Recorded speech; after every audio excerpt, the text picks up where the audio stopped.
champions. And wasn't that's a cool moment for Eric Hausen, yes, who they bring up there last. 32 years now in the Warriors organization.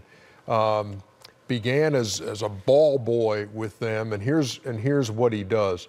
Coordinates all the travel and lodging arrangements throughout the season, plans the menus, orders all the meals that are made available to the players and the basketball staff. I got one person doing all that? He does. It's so cheap. He does all of that stuff that you don't even think about, but all that these guys appreciate, and then to have a moment like that to bring him out. That was pretty cool. That is cool. There's a lot. There's so many people that put so much effort behind the scenes. Even on this show, Ernie, I always tell people, even though when we win Emmys and everything, the people behind the scenes work harder than we do. Yeah, no question. I mean, we show up like at 6:30 for an 8 o'clock show, and I don't have some of us show up at 6:30. And Audio Rob and Mick and everybody been here, like Anthony and Kev. Some of them show up at 6:30. I will ask you this, Chuck. I have no idea why. Yes. Every team has a guy like him.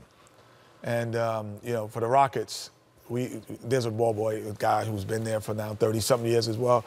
Who did you guys give rings to? That everybody. We gave everybody. When I was in charge, everybody got rings. Everybody got rings. So every time myself and Kobe got one, Rudy got one, Carlos, the equipment man, everybody got one. Okay, now that's a good question. Yes. We tried to do the same thing. Security guards too. But did everyone get a playoff share? Yes, they did. How do you give everyone a playoff share? You couldn't give everyone a playoff share. Yeah, yes, you can. You can't give the secretaries a playoff share. No, the ball boys and things like that. No, we gave the ball boys a playoff share. Ball boys, the trainers, the medical staff, yeah. Okay, right. Yeah. Well, most people in them don't know that about the NBA, that if you're a ball boy, you can get a playoff share if you win a championship. No, but which pays a lot of college tuition. Whoa. Oh, wow. Ring opens up. I would lose one half of that. Please, I wouldn't want to. I would lose one half. Yeah, but why would you want your ring to open up? Hey, Shaq. Oh, hell no. Hell no. That's uncalled for. That's uncalled for. Totally I don't even know what his name is. First of all, this damn idiot watching me. I'm the one getting paid. Hey. Maybe watching you at work. No, you know what's really funny? Have you been in one of those meetings when you're dividing up the shares? Oh, yeah. It can get a little contentious, can they not? It gets really contentious, especially like, two things. Like when a guy got traded halfway through, got traded away and got traded to you. It gets a little heated in there. The biggest heat that we had is the Vernon Maxwell episode. Because Vernon Maxwell quit the team in the playoffs. And then we went on to second championship. And then there was some heated conversation. Which way did you vote, Kenny? Oh, no, Vernon. No, first of all, we're paying Vernon. Hey, we ain't paying Vernon. I can't go back to Sugarland. Hey, let me tell you something. Vernon. You know what the heated conversation was? What's that? Which one of y'all was gonna tell Vernon? hey, I know Mad Max. I don't want that damn job. No, I voted yes. Without question. Let me tell you something. Vernon was my Vernon Maxwell was so tough. I'd have drove by his house and screamed, "Hey, Vernon, come out here! You ain't getting no payoff cut." You would have disguised your voice. On to the game we're about to see, Golden State and Oklahoma City. So, again, we talked about this NBA GM survey earlier tonight. So 87% of them say Golden State will win the title. Boston and Houston getting about 7% each. So when 87% of the other GMs don't believe in their own teams, that's. Well, listen, you got. What's to keep Golden State from another title? Let's put it that way, Chuck. Injuries, hurricanes, tornadoes, snowstorms, man-made, some man-made, Chernobyl. I mean, Ernie, listen. President of what'd you say, Chuck? Typhoon. Yeah. Ernie, listen. Monsoons. Daryl Morey and Tad Brown have done a fantastic job with the Rockets, but in my opinion, they got worse. You're not going to just lose. There was only one team on their level. I give the Rockets credit. Daryl went out and him and Tad did their thing. The Rockets had a legitimate shot. They were up 3-2 on the Warriors, and then Chris got hurt. But there's no other team. Now in the East, maybe the Celtics, but that's still going to be a work in progress. But the Rockets got a little worse, and the Warriors, to me, they got better because there's so much pressure on DeMarcus Cousins because he got about $200 million to play well.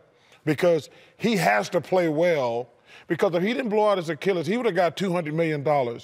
So for him to add to those guys, He going to have to play great. They're going to be tough to beat. They're still waiting to see exactly when we do see DeMarcus Cousins, because he will not play at the beginning of the season as he recovers. They got Damian Jones, who's going to start in the middle. But think about this, Ernie. Yeah. Charles and I used to always say, how do you beat the Golden State Warriors? They get lazy, and they might turn the ball over, or you pound them on the glass. You put DeMarcus Cousins on the roster, you can't pound him on the glass. And he still plays small ball because he shoots the three and handles the basketball. So you're playing small and you don't change. And he's a great passer. So the thing that was the advantage about out-rebounding them, you cannot do at all with DeMarcus Cousins there. The way they play, and they enjoy playing that way, which is together, the only way for them to lose is to beat themselves and implode from the inside. Yeah. We all know Draymond and Clay coming up next year, so if, some funny stuff started happening in the locker room where both want to get $200 million and, one goes selfish, that could put a little hamper in the situation. But the way they play, that's not going to happen. Tell me where the motivation comes from. Does it come from within? When you've won those two and you're again favored, where does the motivation come from? How do you get yourself up every night? The more you win, the harder it becomes. Believe it or not, right now. No, I believe that. Some have three, some have two. KD's still going to want to be motivated because he wants to be up there with some of the greats. But again, if they just keep continuing to play the way that they have been, they will continue to win. It gets, seasons get longer, and guys get older, and it becomes tiresome at some point. But I don't see anybody beating them. And I have to disagree with you on DeMarcus has to play well. With a team like that, he ain't got to do nothing. No, but I'm saying because they don't really need him. No. But I'm saying from a personal standpoint. Shaq, he's going to play well because he wants to get that big deal. If he didn't blow out his Achilles, he'd have got $200 million. So now he had to sign for $5 million. But if he plays great, he's going to get that money again. So that's what I mean by him. He got to play great. Okay, so what if he doesn't play great and they win? Can he still demand $200 million? Hell no.